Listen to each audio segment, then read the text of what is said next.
BJP की सरकार थी उसमें तो गोली चला के वहां पे सारा चीज शुरू किया गया बीजेपी के द्वारा, और सभी बीजेपी के जितने भी जनप्रतिनिधि है सब अगुवाई किए थे एनटीपीसी को लाने में। उस समय जेल भेज दिया गया था मेरे माता पिता को 7 साल के लिए।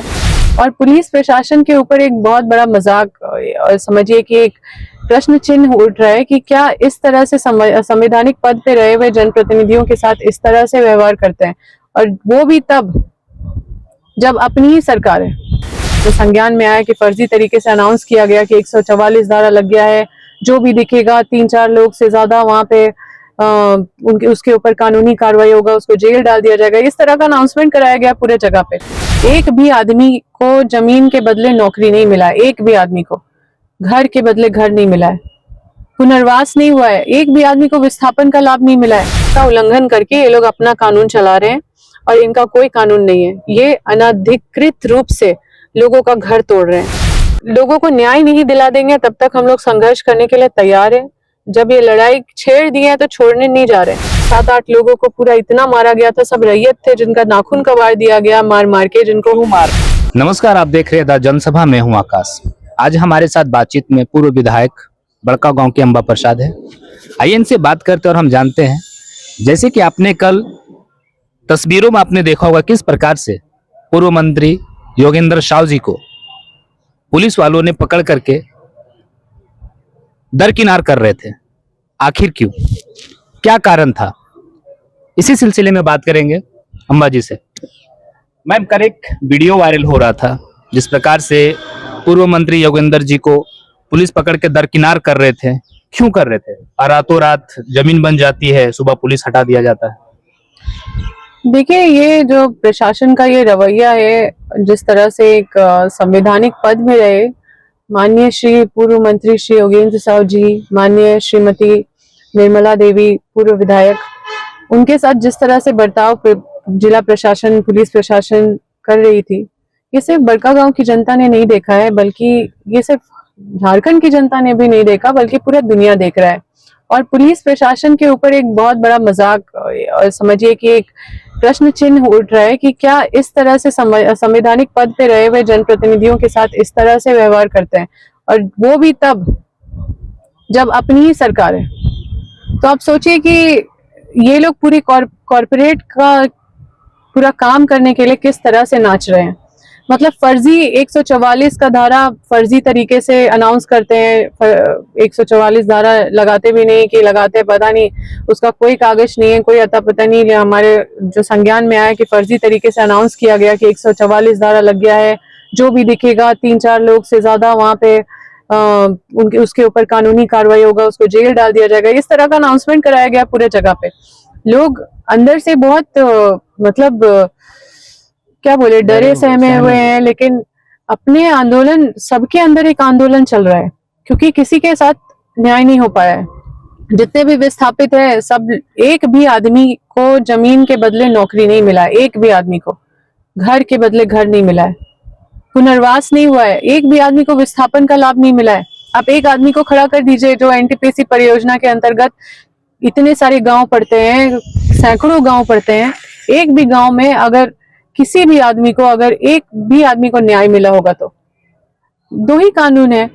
RFCT LARR कानून है जो नया कानून आया 2013 में, जिसको बोला गया कि 2015 में हर जगह लागू करने के लिए, जहां पे भी खनन हो रहा है 2015 से 2013 का कानून हर जगह पालन होगा, जो विस्थापितों को न्याय दिलाएगा। लेकिन ये कानून, जिसको कमिश्नर ने भी माना कि ये कानून यहाँ पे पालन होना चाहिए नियमता, जिसको रिकमेंड भी किया गया, पता नहीं क्या ऐसी मजबूरी है कि जो इसको दबा के बैठा गया है सरकार के द्वारा। तो कई ऐसा चीज है। देखिए, ये जो 2 कानून है, कोल बेरिंग एक्ट है, एक है RFCT LARR कानून है। अगर आप कोल बेरिंग एक्ट का बात करेंगे तो कोल बेरिंग एक्ट में आप सेक्शन 14 अगर देखिएगा तो सेक्शन 14 बहुत बड़ा नहीं है, आप पढ़ लीजिएगा। उसमें लिखा हुआ है कि कैसे मुआवजा तय करना होगा, और उसमें कलेक्टर को पावर दिया गया है। उसी तरह कोल बेरिंग एक्ट तो 2000 मतलब सेक्शन 14 आप देख लीजिएगा, और RFCT LARR 2013 का अगर आप कानून उठाएगा तो उसमें सेक्शन 26 से लेकर 30 तक आपको पूरा डिटेल में पढ़ने का जरूरत नहीं है, आप ऊपर में ही सब्जेक्ट में पढ़ेगा तो उसमें मार्केट प्राइस से कलेक्टर को ही पावर है कैलकुलेट करने का। ये बोलेंगे ऊपर के पदाधिकारी, ऊपर से प्रेशर है, ऊपर से ये है, ऊपर से वो है, लेकिन सक्षम पदाधिकारी कोई ऊपर से नहीं होता है कानून में, उसमें कलेक्टर है। तो कलेक्टर का जवाबदेही है सबको न्याय देना, सही मुआवजा सुनिश्चित करना। लेकिन क्या ये एक भी परियोजना में कैलकुलेट किए हैं?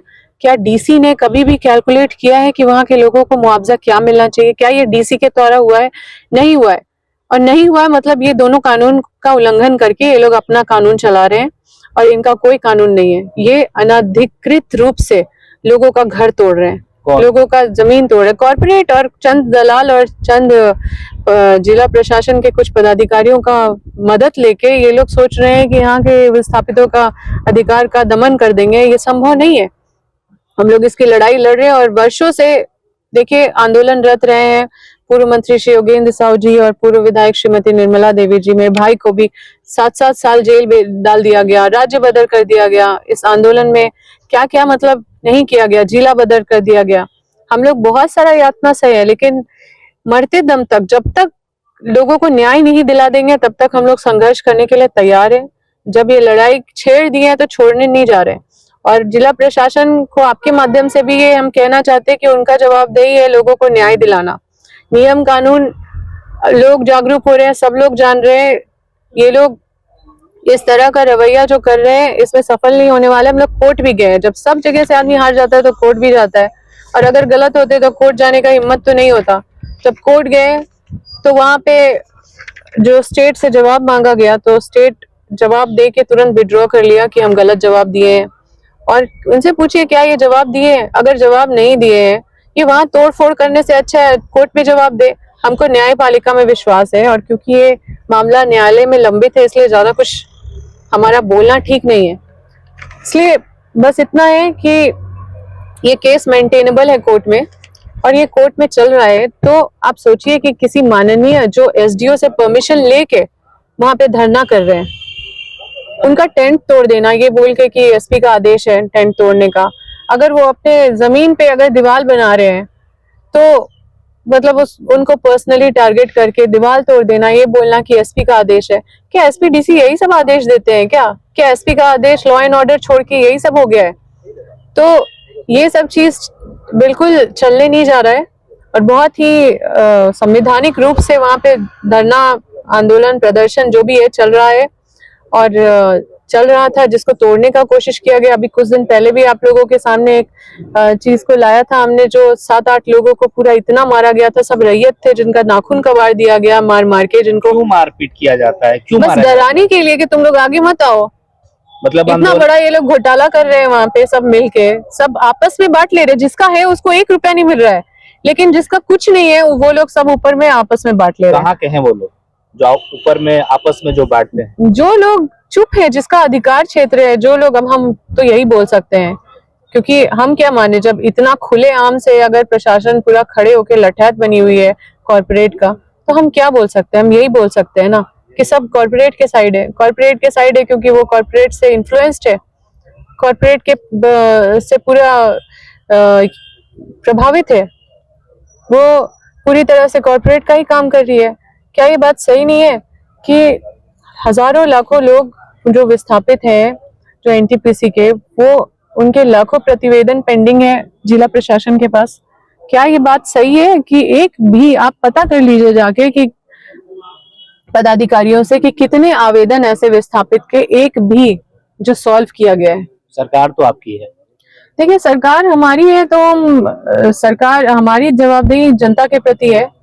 सरकार, हम सरकार के खिलाफ नहीं है, सरकार हमारी जनता के खिलाफ है। सरकार बात करती है जल जंगल जमीन बचाओ, हम कह रहे हैं कि हम आपके माध्यम से सरकार का आंख खोलने का काम कर रहे हैं, सरकार को जगाने का काम कर रहे हैं, सरकार का ध्यान खींचने का काम कर रहे हैं, और ये हमेशा करते रहेंगे जब तक कि सरकार का आंख नहीं खुले। और ये सुनिश्चित करते रहेंगे कि यहाँ पे हमारे जो विस्थापित क्षेत्र में जितने भी विस्थापित प्रभावित लोग हैं, देखिए पॉल्यूशन इतना ज्यादा है, दिल्ली का पॉल्यूशन और वहां का पॉल्यूशन में ये अंतर है कि दिल्ली के पॉल्यूशन में तो आपको लगेगा 10-20 सिगरेट पी रहे हैं, लेकिन वहां यहाँ पे आपका गर्दा के साथ आप पॉल्यूशन विद गर्दा है। यहाँ पे तो नाश्ता करते हैं गर्दा, तो यहाँ के विस्थापितों को सिर्फ गर्दा मिल रहा है, पॉल्यूशन मिल रहा है और कुछ नहीं है। यहाँ पे इंस्पेक्शन नाम का चीज ही नहीं है।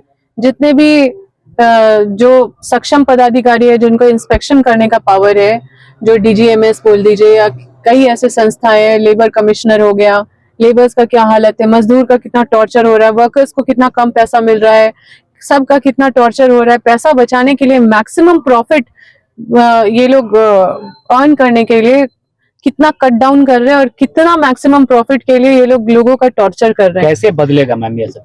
बदलेगा। हम लोग लड़ाई लड़ रहे हैं, ये बड़ी लड़ाई है। और जब अकेले लड़ाई लड़ रहे हैं तो कब से लड़ाई लड़ा जा रहा है ये बताइए?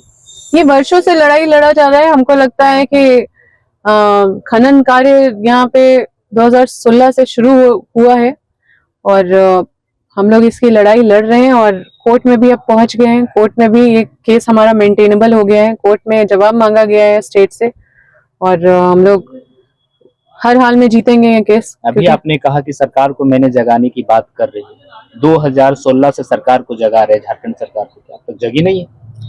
ये 2016 में तो बीजेपी की सरकार थी, उसमें तो गोली चला के वहां पे सारा चीज शुरू किया गया बीजेपी के द्वारा। और सभी बीजेपी के जितने भी जनप्रतिनिधि है सब अगुवाई किए थे NTPC को लाने में। उस समय जेल भेज दिया गया था मेरे माता पिता को 7 साल के लिए। तो लगातार संघर्ष तो जारी है और सरकार को भी जगाने का काम कर रहे हैं और हम लोग हर हाल में न्याय दिलाने तक हम लोग का संघर्ष जारी रहेगा। तो क्या ये लड़ाई आर पार की रहेगी? देखिए, ये लड़ाई संघर्ष मुआवजे की लड़ाई है, न्याय की लड़ाई है। लोगों को सही उचित न्याय, जो नियम है, नियमता लोगों को जो कानून पूर्व में जो प्रावधान है उसके तहत जो मिलना चाहिए, उसकी लड़ाई है। और ये कानूनी तरीके से भी किया जा रहा है और इसमें जीत भी हमारी ही होगी। ठीक है, सभी ताकत एक तरफ है और हम लोग एक तरफ हैं। हमें हर तरह से कंपनी कोशिश करती है बदनाम करने का। हमें राजनीतिक रूप से भी बहुत सारा थ्रेटनिंग मिला है कि हम राजनीतिक रूप से बर्बाद कर देंगे, ये कर देंगे। उनके पास बहुत सारा तंत्र है, बहुत सारा चीज है, बहुत सारे मीडिया भी उनके लिए भी काम करते हैं। हमें कोई फर्क नहीं पड़ता, हम अपनी लड़ाई लड़ रहे हैं और हमें पूरा विश्वास है कि इस लड़ाई को हर हाल में हम लोग जीतेंगे। और पूरा विस्थापित का लड़ाई, ये जो उन लोगों का लड़ाई है जो जिनका घर तोड़ दिया गया, जिनको मतलब जिनका पूरा लाइवलीहुड खत्म कर दिया गया, जीविका खत्म कर दिया गया, जिनका पूरा जिंदगी बर्बाद कर दिया गया, ये उनकी लड़ाई है।